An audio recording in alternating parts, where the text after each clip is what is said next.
नमस्कार, आप देख रहे हैं अमर उजाला .com। मैं हूं सौरभ भट्ट। इस वक्त हम चर्चा कर रहे हैं गुजरात के केवड़िया की, जहां राजस्थान की पूरी सरकार मौजूद है। उनके साथ कई विधायक और सांसद भी मौजूद हैं।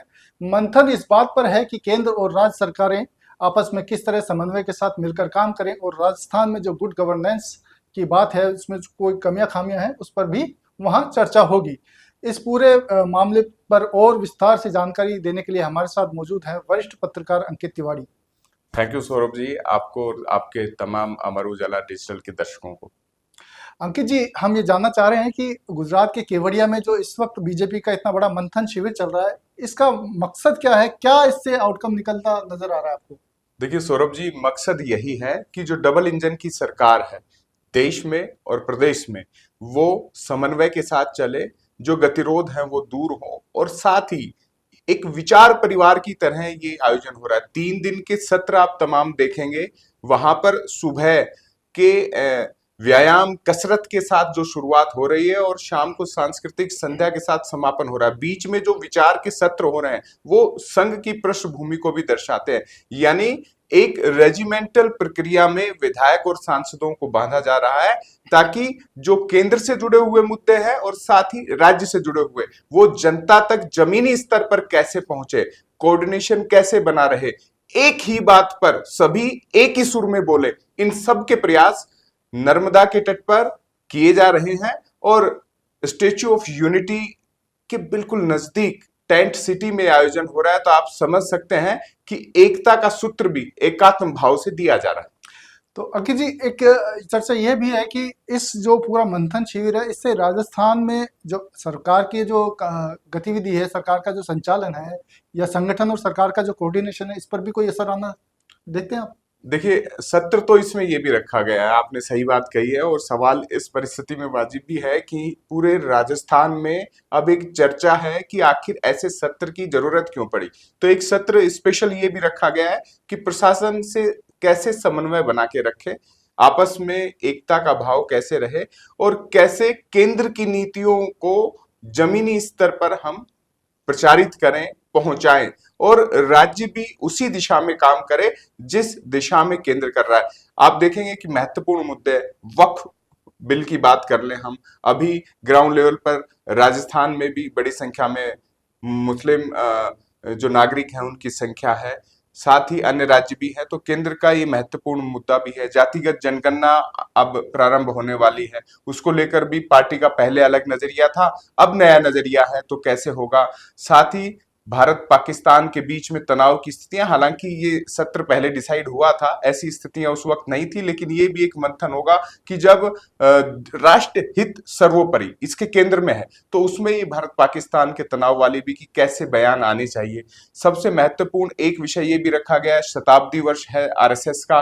तो शताब्दी वर्ष के जो 5 बिंदु तय किए गए हैं, और साथ ही आरएसएस हमेशा कहता है कि जाति की बात ना करें, हिंदू हिंदू है, वो जाति में विभक्त ना करे, शमशान की बात करें, मंदिर की बात करें और कुएं की बात करें, वो एक व्यक्ति को सुलभ होना चाहिए एक ही जगह पर। ये जो प्रवाह है वो भी यहाँ देने की कोशिश होगी। और सबसे बेहतरीन बात यह है कि 72 घंटे एक साथ राजस्थान के तमाम विधायक, मंत्री, मुख्यमंत्री और केंद्र के बड़े नेता, जिनमें अमित शाह भी आने वाले हैं, जेपी नड्डा वहां पर मौजूद है, ये आप देख रहे हो, और भूपेंद्र यादव कैबिनेट मंत्री हालांकि राजस्थान के अलवर से आते हैं। साथ ही तमाम जो सेंटर के मिनिस्टर हैं, अर्जुन राम मेघवाल का भी विशेष सत्र रखा गया है। तो यहाँ पर कोशिश की जा रही है कि जो भी मन में सवाल है विधायकों के, सरकार को लेकर, कामकाज को लेकर, प्रक्रियाओं को लेकर, ब्यूरोक्रेसी को लेकर,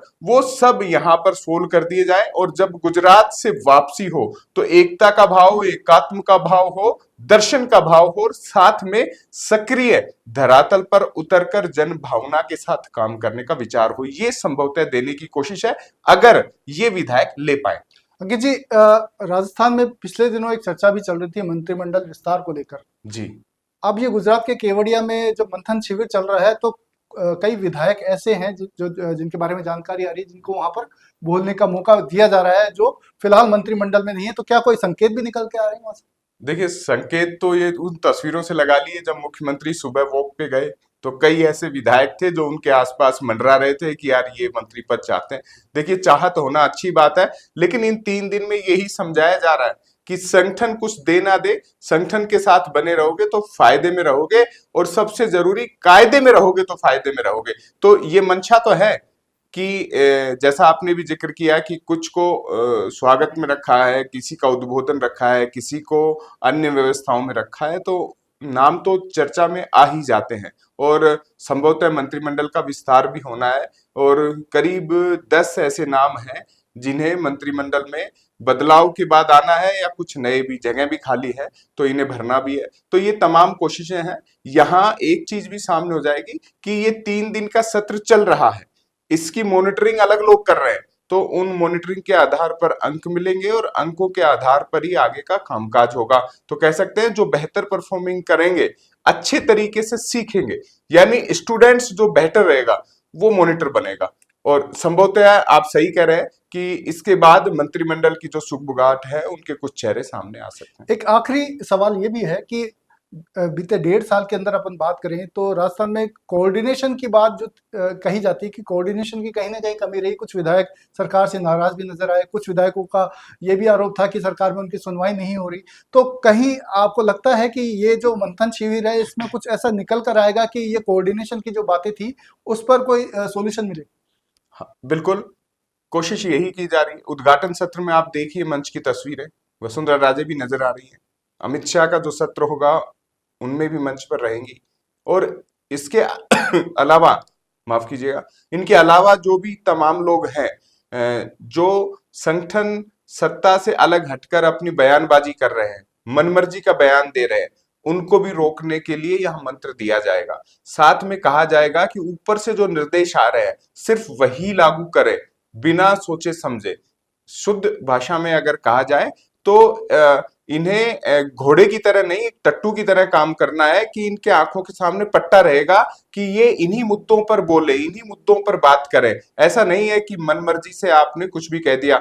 जयपुर में पिछले दिनों घटनाक्रम आपने देखा होगा, जब बीजेपी के एक विधायक की वजह से तनाव की स्थिति हुई। तो ऐसी स्थितियां रोकने के लिए भी ये जो प्रशिक्षण सत्र है बेहद कारगर होगा। और संभवतः बीजेपी के नए अध्यक्ष के बारे में एक राय शुमारी को लेकर भी ये सत्र महत्वपूर्ण हो सकता है। हालांकि राजस्थान और केंद्र के तमाम बड़े नेता यहाँ पर हैं, सुखद माहौल में है, और इस सत्र को इसी तरीके से डिजाइन किया गया है कि अगर किसी के मन में फिर भी कोई गिला शिकवा हो, किसी को एक दूसरे के प्रति नाराजगी हो, सरकार के कामकाज को लेकर सवालिया निशान हो, सहयोग नहीं करने की भावना हो, तो वो सब दूर किए जाए, और ये स्टेच्यू ऑफ यूनिटी के नीचे एकता के सूत्र में बंधकर डबल इंजन की सरकार को आगे बढ़ाए। हालांकि अब तक जो भी परसेप्शन सरकार का है उसे नए तरीके से चेंज कर गुड गवर्नेंस की दिशा में काम करने के लिए ब्यूरोक्रेसी के साथ भी कैसे समन्वय करे, और आखिर में जनता को लाभ कैसे दे, और बीजेपी सरकार की रीति नीति को कैसे आम जनता के एक सूत्र में पहुंचाए, उसके तमाम बिंदु इन बैठक के विभिन्न सत्रों में शामिल है। तमाम जो बड़े नेता हैं वो संबोधित कर रहे हैं। तो उम्मीद यही की जानी चाहिए कि राजस्थान में सरकार का रंग ढंग गुजरात से लौटने के बाद कुछ कह सकते हैं जो फाफड़ा जलेबी वाला सीन है कि कुछ खट्टा मीठा दिखाई दे सकता है। तो देखना होगा कि अगले 72 घंटे में राजस्थान के जो भजनलाल सरकार के विधायक और मंत्री हैं वो वहां से क्या सीख कर आते हैं, और उसके बाद राजस्थान की जो सरकार है उसमें ये किस तरीके से इसका इम्प्लीमेंटेशन होता है। नमस्कार। अगर आप ये वीडियो YouTube पर देख रहे हैं तो हमारे चैनल को सब्सक्राइब करें और बेल आइकन को दबाना ना भूलें। अगर आप Facebook पर ये वीडियो देख रहे हैं तो हमारे पेज को लाइक करें।